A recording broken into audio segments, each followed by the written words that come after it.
அத்தியாயம் 2 வசனம் 2 நாம் இப்போது அடுத்த வசனமாக பார்ப்போம்.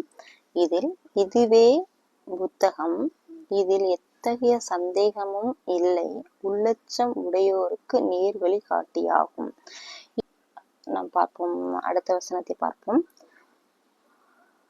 இது தொடர்பான வசனத்தை பார்த்தோம் என்றால், இது சந்தேகத்திற்கு இடமற்ற வேதம் என்று அத்தியாயம் 32 வசனம் 2 இறைவன் கூறுகின்றான். இவ்வேதம் அகிலங்களின் இறைவனால் அருளப்பட்டது என்பதில் எவ்வித சந்தேகமும் இல்லை. அடுத்த இது தொடர்பான வசனமாக 10வது அத்தியாயம் 37வது வசனத்தை பார்ப்போம். இந்த குர்ஆன் அல்லாஹ் அல்லாத வேறு யாராலும் கற்பனை செய்து உண்டாக்கப்பட்டதன்று.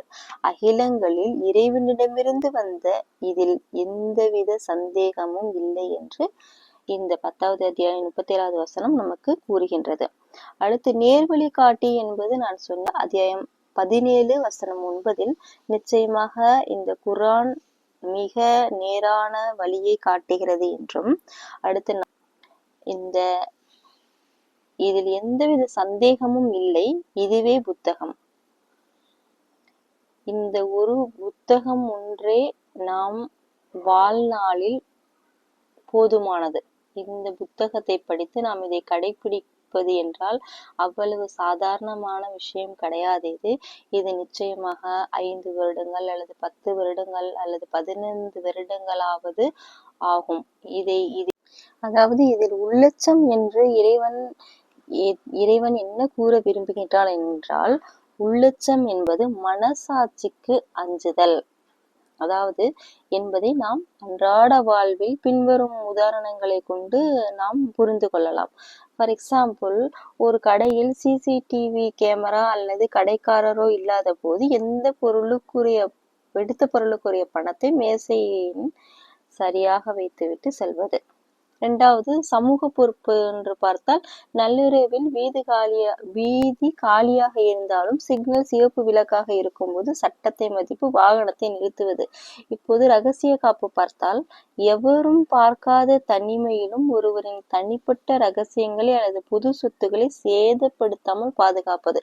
சுருக்கமாக நம்ம சொல்ல போனோமானால், யாரும் பார்க்காத போதும் தவறு செய்ய தயங்குவதும் சரியானதை செய்வதும் தான் பொதுவான உள்ளச்சமாக இங்கு கருதப்படுகிறது. அதாவது மனசாட்சிக்கு பயந்து இந்த தவறை நாம் செய்யக்கூடாது என்று ஒரு பொய் சொன்னாலோ, ஒரு புறம் சொன்னாலோ, இல்லது வீணான பேச்சு பேசி கொண்டிருந்தாலோ, இல்லது வேறு ஏதாவது தவறுகள் செய்தாலோ இந்த தவறை நாம் செய்யக்கூடாது. எப்படி யாக்கூப் நபி தவறையும் நாம் செய்வதற்கு முன்னால் சற்று சிந்தித்து இதை செய்யக்கூடாது என்று முடிவெடுத்து அந்த தவறை செய்யாமல் இருப்பதே இறைவனுக்கு இறைவனுக்கு நாம் செய்யும் சேவை என்று கூட நீங்கள் எடுத்துக்கொள்ளலாம். அதாவது இதை யார் செய்கின்றார்களோ அவர்களுக்குத்தான் இறைவன் நேர்வழி காட்டுவான் என்று கூறுகின்றார்.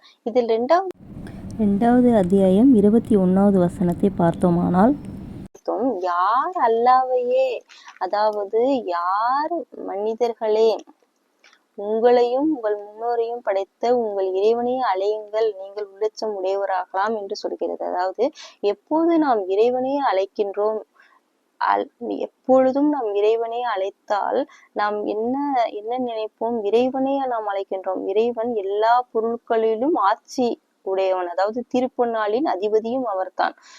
அதிகாரம், ஆட்சி அனைத்தும் அவரிடமே உள்ளது. இந்த பிரபஞ்சத்தில் உள்ள அனைத்திலும் அவன் இருக்கின்றான், அனைத்து பொருட்களிலும் அவன் இருக்கின்றான். அது நீதியை கொண்டே படைக்கப்பட்டது. இதன்படி பார்த்தால் நன்மைக்கான கூலி நன்மையாகவும் தீமைக்கான கூலி தீமையாகவும் என்ற அனைத்துமே, இதில் அனைத்து உணர்வுகளுமே இந்த ஒரு வார்த்தையில் நமக்கு முடியும். அதாவது இறைவனையே அழையுங்கள் என்று சொல்வதற்கு, உங்கள் இறைவனையே அழையுங்கள் என்று நீங்கள் சொன்னால் உணர்வு பூர்வமாக இதை நாம் எடுத்துக்கொள்ள வேண்டும். நிச்சயமாக எல்லா பொருட்களும் இறைவன் இருக்கின்றான். நாம் ஒரு தவறு செய்தால் அதற்கான தண்டனை நிச்சயமாக நாம் அனுபவித்தே ஆக வேண்டும் என்று நாம் மேற்கோள் கொண்டு நாம் இதை சரிவர நாம் சீர்பட்டு நம்மையே சீர்படுத்தி கொண்டு நாம் வாழ வேண்டும் என்பது இதனுடைய மைய கருத்தாக உள்ளது.